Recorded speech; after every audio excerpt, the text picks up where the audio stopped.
Desliga o ruído, ligue-se aos factos. Este verão, o Observador tem para lhe oferecer 10 estadias em hotéis de luxo. 2 noites, 2 adultos. Aproveite a nossa promoção e assine o Observador com até 50% de desconto em observador.pt. Desliga o ruído, ligue-se ao essencial.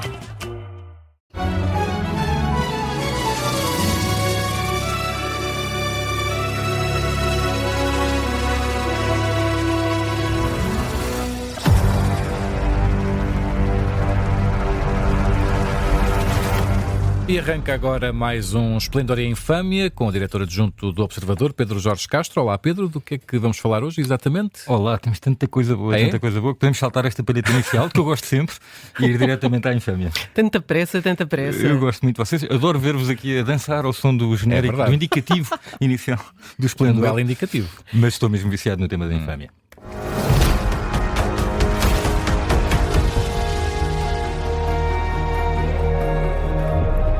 Vamos lá então à infâmia. Pedro, queres falar do processo do momento que opõe os anjos a Joana Marques? Está em causa um vídeo partilhado pela humorista a gozar com a atuação dos irmãos Rosado a cantar o hino nacional no Autódromo do Algarve.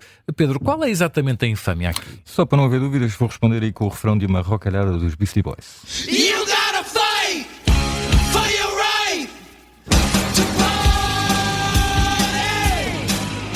Portanto, és pelo direito à festa. Então não somos todos. Somos todos. Bom, pelo menos uns 150 mil leitores do Observador, que entre ontem e hoje estão a acompanhar ao minuto o nosso live blog, mais todas as pessoas que estão a ouvir a rádio, que claro, não conseguimos quantificar de forma tão rigorosa, são também pelo direito à festa. E a primeira coisa que podemos arbitrar é que só isso é prova de que não foi boa ideia por este processo. Isto do ponto de vista dos anjos, não é? Do nosso ponto de vista, de toda a gente, está a ser divertidíssimo.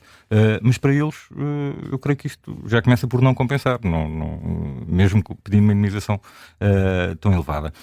Nas últimas notícias da sala, trazidas diretamente pela Joana Moreira, que é jornalista do Observador, que está a acompanhar aquilo que está a acontecer, juntamente com a Maria João Brás, ela conta que a produtora da banda, Timi Montalvão, disse à juíza que cada vez que se fala neste julgamento, tudo explode novamente e o bullying digital continua. E pronto, e estamos de facto a assistir, se calhar, à maior explosão deste caso, desde o próprio caso. Eu confesso que na altura não tinha visto nada disto. Isto passou um bocadinho ao lado também. 2022 foi um ano assim muito especial e marcado pela guerra, enfim, e por outras coisas. Mas, portanto, isto passou-me completamente ao lado na altura e presumo que se calhar a muitos leitores. Eu também não tinha visto. Ainda bem que confessas o mesmo então, para eu não me sentir um aliado do mundo. E agora fui ver, tive que ir ver, não é irresistível. De facto, uma pessoa tem que ir ver então o que estava para trás para justificar, para perceber o que é que pode justificar aquilo que estamos a assistir na altura do julgamento. Mas então vamos recuperar aqui 2 certos da atuação que já foram referidos em tribunal. Bate, sente-se a voz dos teus igrejos avós. Igrejos.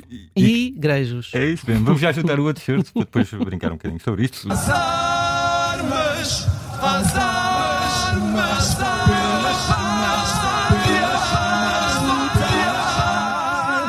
contra os canhões marchar.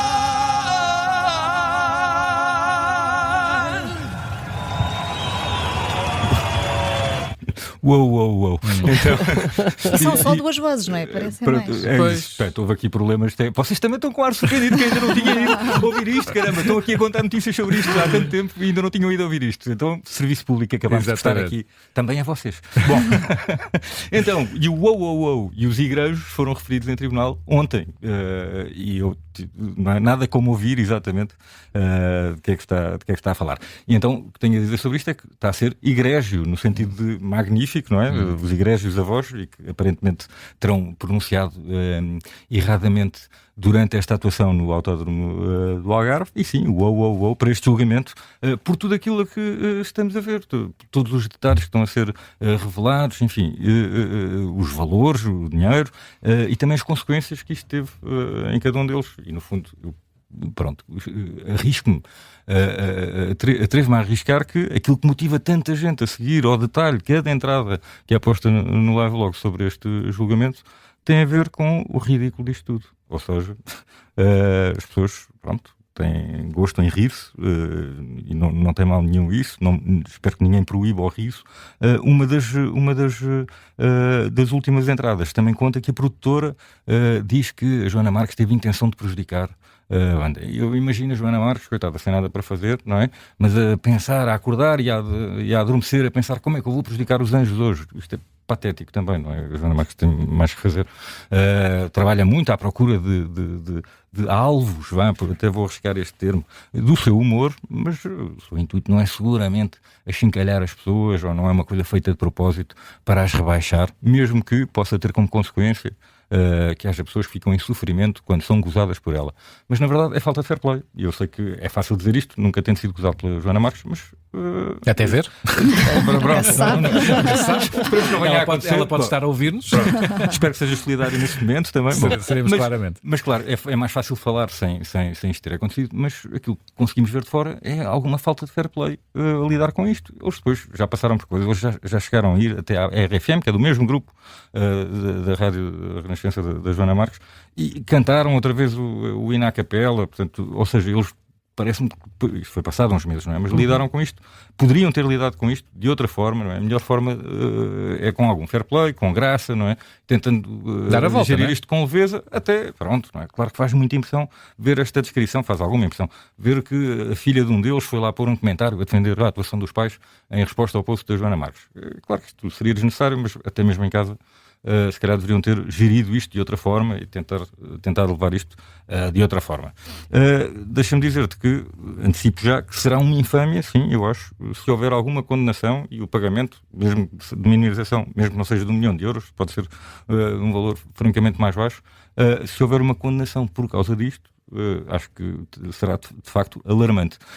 Não está em causa, eu nem sequer vou entrar naquilo que eles perderam ou não perderam, agora estão a enumerar uma série de contratos publicitários e de concertos que terão deixado de dar por causa disto. Bom, isso também não abona muito a favor dos anunciantes, e de quem os ia procurar e deixou de procurar por causa desta situação, mas as consequências para a sociedade portuguesa em geral de uma condenação num caso destes são inimagináveis, porque então a forma como todos nós teremos de policiar tudo aquilo que fazemos será absolutamente assustador. Eu acho que ninguém quer isso, não é? Mais ainda, eu tenho a certeza absoluta que as pessoas todas que estão a depor, já se riram em algum momento com alguns de outros episódios ou tiradas de Joana Marques e dos outros humoristas em Portugal. Portanto, aqui o ponto é, no momento em que chega aos próprios, eu percebo que possa ser difícil de lidar, possa mexer com demónios interiores. Bom, os anjos não têm demónios, não é? Mas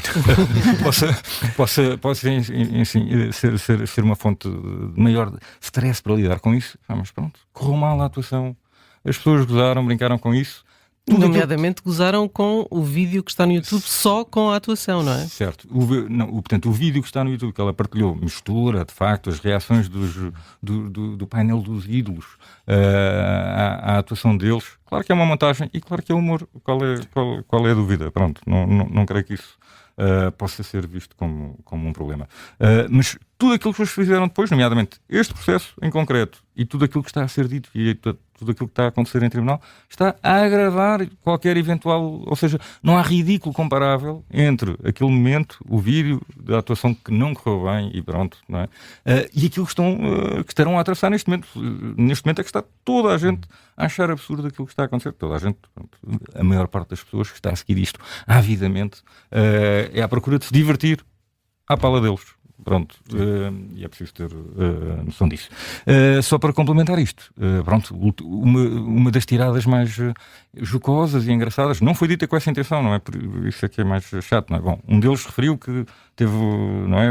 Lidou tão mal com isto, começou a aparecer acne e para não ficar deprimido foi fazer uma prova de triatlo. Que é uma coisa muito partilhado nas redes sociais. Sim, porque é de facto inusitado, não é? Esta conjugação, e atenção, isto não é gozar com a saúde mental, era o que faltava, não é? Nós então, aqui no Observador, levamos esses assuntos muito a sério.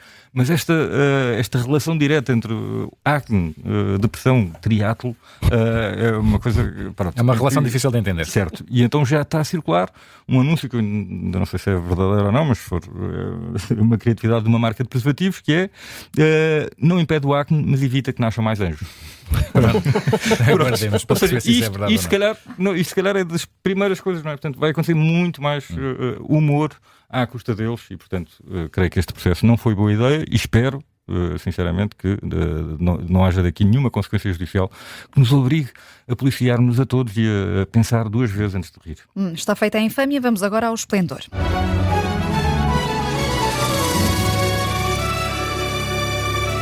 Não sei se será assim tão divertido. Pedro, no Esplendor, propões a falar do Ministro da Reforma do Estado. Não mandas as pessoas embora assim. Mas Falta de fé. É um esplendor, eu acredito que seja uma coisa positiva. Mas foi assim tão esplendoroso o discurso de Gonçalo Saraiva Matias ontem na apresentação do programa de governo? Primeiro, quantas pessoas é que se vão enganar a chamar-lhe Saraiva Martins? Quem vê Saraiva Matias? Começando por nós. Porque temos um cardeal com o nome Saraiva Martins, isto está aqui na nossa memória de conclaves anteriores. Mas, portanto, é Saraiva Matias, Gonçalo Saraiva Matias. Não achei esplendoroso, mas acho esplendoroso que haja um Ministro da Reforma do Estado e, pronto, é a pior altura para avaliar, seja o que for, porque enunciar intenções é fácil, difícil é fazer. Para já, parece-me que na designação, no nome, é a forma mais ambiciosa como isto já foi colocado, o que fará elevar as expectativas e muito, não é? Foi prometido um calendário e falou-se muito de interoperabilidade e da ideia mais simples de ser entendida de que os cidadãos só têm que falar uma vez e o Estado é que tem que falar entre si Parece uma coisa tão simples. Para partilhar essas informações. Parece muito simples, mas nunca aconteceu. Mas vamos ter esperança, digamos assim, de ver o que é que vai acontecer. E precisamente um dos temas, uma das questões é o tempo, não é? O tempo que as pessoas perdem, o tempo que as empresas perdem. E a propósito disso, há tantas músicas bonitas com a palavra tempo que vamos lá. Cause I'm all just another day, and I don't believe in time.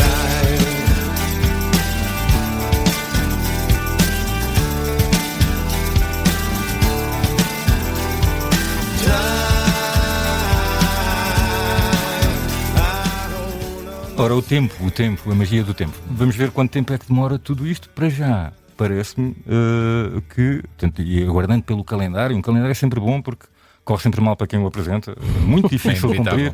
Nós já vimos isto a acontecer antes, mas acho que é um sinal de responsabilidade apresentar um calendário e permite-nos acompanhar como é que vai evoluir, isso mesmo. Acho que se está a fugir aqui com o rabo à seringa, desculpem a expressão, uma questão que é, acho muito difícil que no fim não cheguemos à conclusão de que há pessoas a mais para estas funções. Nem é bem pessoas a mais. Cortar é difícil. Nem é bem pessoas a mais, pessoas diferentes, não é? Eu não ponho em causa, claro que se fôssemos um país rico, haveria muitas coisas que o Estado poderia fazer e poderia haver muitas funções a acrescentar. Creio que haverá muito pessoal indiferenciado, dos funcionários administrativos, que será difícil de reconverter e mais tarde ou mais cedo essa questão vai se colocar. Acho inteligente não pôr isso agora, vamos lá fazer a reforma sem o papão dos despedimentos que virão a seguir, mas acho que inevitavelmente entre reformas haverá muita gente que ficará sem nada para fazer e sobretudo no tempo que estamos a viver, onde a inteligência artificial vai assumindo cada vez mais funções.